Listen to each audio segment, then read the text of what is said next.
સ્વાતિ નિરંજન છે.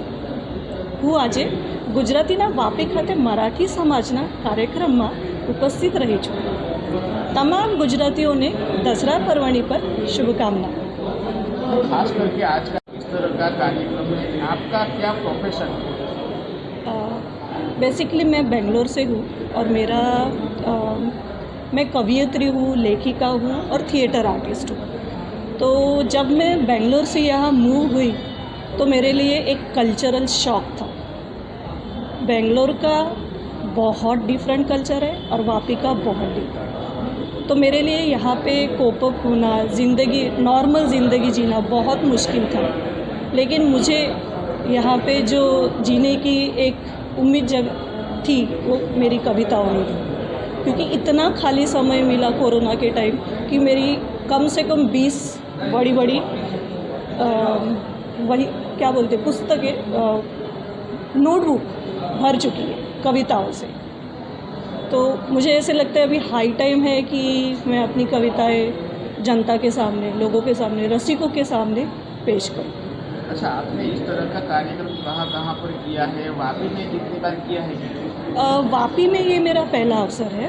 लेकिन इससे पहले मैं बेंगलोर में काफ़ी प्रोग्राम्स दे चुकी हूँ. मैं हिंदी नाटकों में काम करती थी वहाँ पर. तो एक गिनी पिग नाम का हिंदी नाटक था, उसमें मैंने मेन लीड का काम किया हुआ था. और वहाँ पे एक मराठी संस्था है, वहाँ पे मैं उनके कमेटी में थी. तो बड़े बड़े प्रोग्राम्स लाना और उनकी एंकरिंग करना, ये मैंने यानी प्रोफेशनली एंकरिंग करना ये कर चुकी हूँ. और सुधा मूर्ति जी है, उनका आशीर्वाद मुझे मिला हुआ है.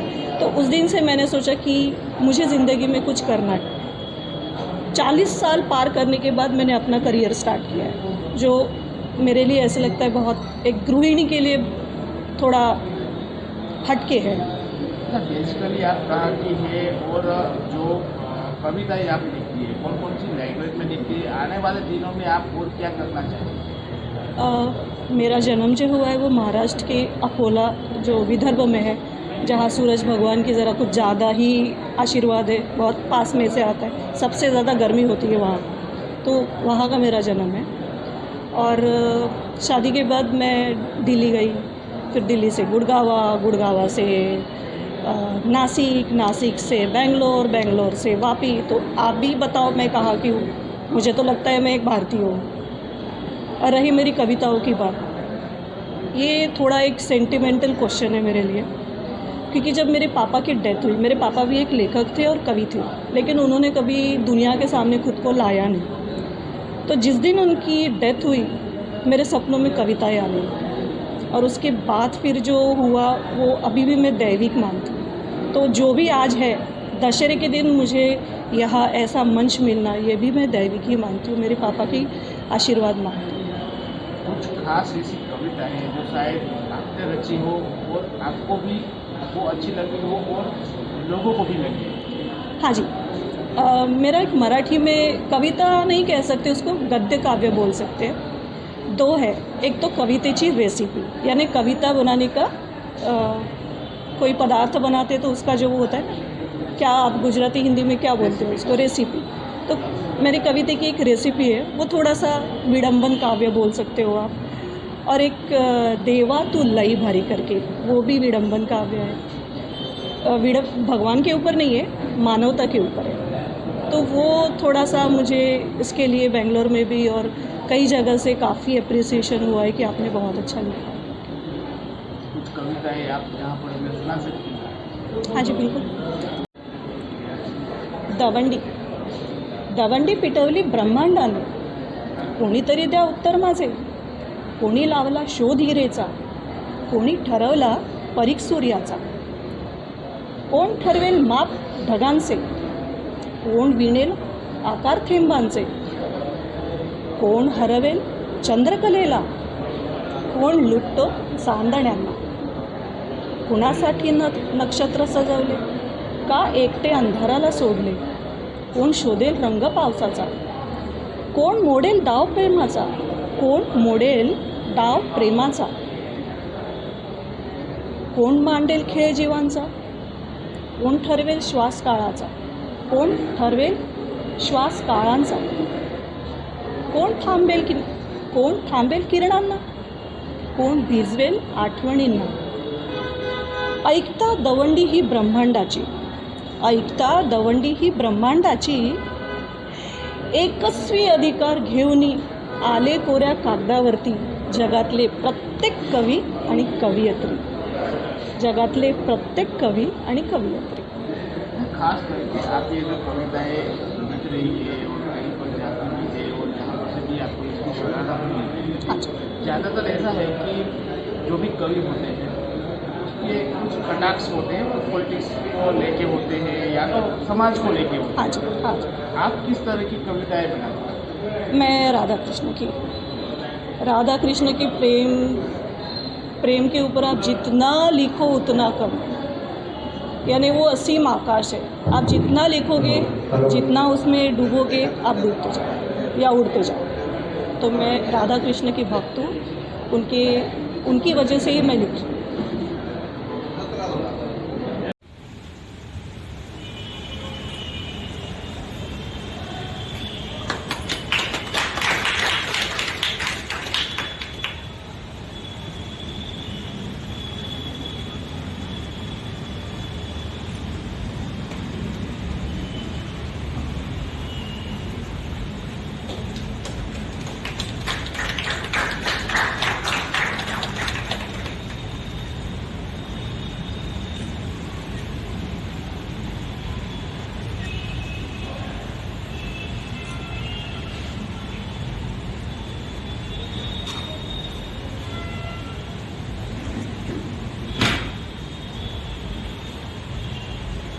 फलेन फलितं सर्वं त्रैलोक्यं सिद्धराजनं तस्मात् फलप्रदानेन सफला.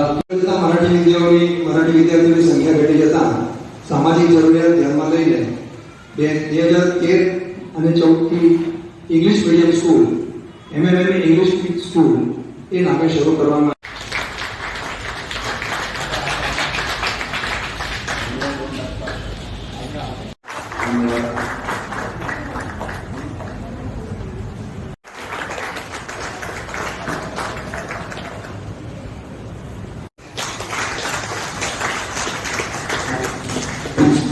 महाराष्ट्र दिन અને ગણેશ ઉત્સવ આ કાર્યક્રમો કરતા આવ્યા છે.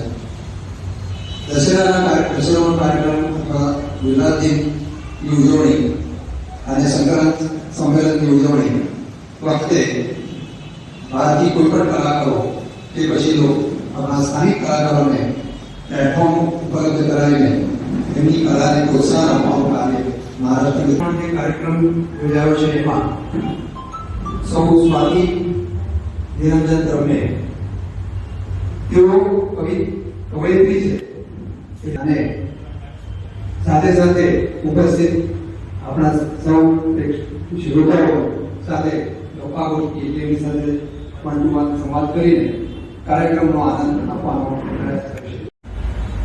एक खोलेलं मन की शक्यतो स्वतःचेच वापरावे. पहिलं सांगितलेलं आहे एक खोलेलं मन शक्यतो स्वतःचेच वापरावे. 4 ते 5 आठवणी सुखात भिजलेल्या किंवा दुःखात भाजलेल्या. सुखात भिजलेल्या जेव्हा आपण सुखात असतो तेव्हा किंवा दुःखात असतो तेव्हा भाजलेल्या. वीजभर किंवा तुमच्या अपेक्षेनुसार ताजी स्वप्नांना वापरायच्या आधी त्यांना एकत्र करून रात्रीच्या चालण्यातून मस्त काढून घ्यायचे. कारण त्यात तुमच्या तुटलेल्या काही स्वप्नांचे तुकडे आढळण्याची शक्यता आहे. आणि आयुष्य चौथं याचा अर्थ तुम्ही तुकडेही वापरू शकता किंवा तुमच्या गरजेप्रमाणे इतर कोणाचेही वापरू शकता. सर्वात महत्वाचा घटक म्हणजे चवीनुसार लागणारे प्रेम. आता त्याची कृती तशी सोपी आहे. प्रथम एक खोवलेलं मन जे घेतलं आहे आपण त्याला स्वच्छ अश्रूंनी धुवून घ्यावे. घट्ट पिळून थोडा वेळ वळ्यात घालावे. दिवसात सूर्याच्या प्रकाशात किंवा रात्र असेल तर चंद्राच्या उजेडात. थोडाही ओलसरपणा चालणार नाही. नाही तर तुमच्या कवितेची मूळ चव बदलू शकते.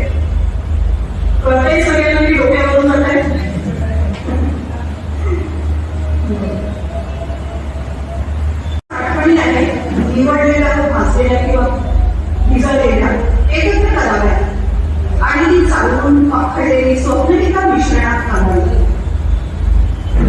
आता हे सर्व मिश्रण चांगल्या प्रकारे मळून घ्यावे व थोडा वेळ बाजूला अशी भिजत घालावी.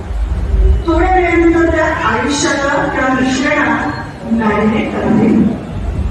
वरून चवीप्रमाणे थोडे थोडे तेल त्यात मिसळतच राहावे आणि पुन्हा त्या मिश्रणाला भिजू द्यावे त्या तेलात. मिश्रण चांगल्या प्रकारे भिजल्यावर त्या मिश्रणाचे वेगवेगळ्या शब्दांच्या आकाराचे गोळे करून त्यांना एका स्वच्छ थोड्या ताटावर एक एक करून वाळत घालतात. तुमच्या कवितेला चांगला रंग चढण्यासाठी त्या शब्दांना वाळत घालण्याच्या आधी त्यांना तुमच्या भावनेच्या वरखांनी चांगल्या प्रकारे मापून घ्यावे. कवितेची चव आणि रंग तुम्ही छान दिली. सर्वात शेवटी या तयार कवितेला तुम्ही इतर लोकांपर्यंत पोहोचवू शकता. जसे की आज आले आहे तिथे पोहोचवू शकता. तुमच्या इच्छेने जर तुम्ही त्यांना म्हणजे तुमच्या इच्छेनुसार तुम्हाला जसं वाटेल तसं व्हॉट्सअपवर फेसबुकवर मी त्या फेसबुकला थोबाड पुस्तक म्हणते चिवची बाजार म्हणजे ट्विटर किंवा युट्यूब. आजकाल युट्यूबवरती मला घरातल्या म्हणजे माणसांपेक्षा कुठे जास्त असतात आणि तुमच्या वेबसाईटवरील अगदी कुठेही अपलोड करू शकता. जर तुम्ही बरेचपैकी कुठल्याही सोशल नेटवर्कवर नसाल तर त्या नुसत्या कवितेला तुमच्या घरातील एखाद्या कपाटातल्या उघडीत तर नक्कीच ठेवू शकता. आयुष्यभर माझं जाते विथ नो एक्सपायरी डेट. महत्वाची प्रत्येकाच्या कवितेचे साहित्य कृती आणि तिला लागणारा वेळ ते वेगवेगळं असू शकतं. चव एकसारखी आल्यास हे खूप महत्वाचं आहे. चव एकसारखी आल्यास तो निव्वळ योगायोग नसून कुणी भूकेलाने तुमच्या कवितेची कॉपी पेस्ट केली असे समजवलं. हे दुःख कवीलाच माहिती आहे. मला वाटतं त्यांना पडेल. तर मंडळी कशी वाटली तुम्हाला ही रुचकर कवितेची रेसिपी? आवडली असेलच. तशी सोपीच आहे पण तुम्हाला त्या अजून वेगवेगळ्या अनुभव साहित्य तुमचं नियम ऍड करून त्याची चव अजून रंगतदार बनवायची असेल आणि हो कुठे कोणाला हेही तुम्ही वेगवेगळ्या प्रकारे ठरवू शकता. तर आजपासून मला वाटते इथला कोणीतरी एक जण जरी ट्राय केला तर कविता करायला प्रयत्न केला तर मी माझी बंधुता बांधली ही रेसिपी ऐकून किंवा काही पाहिजे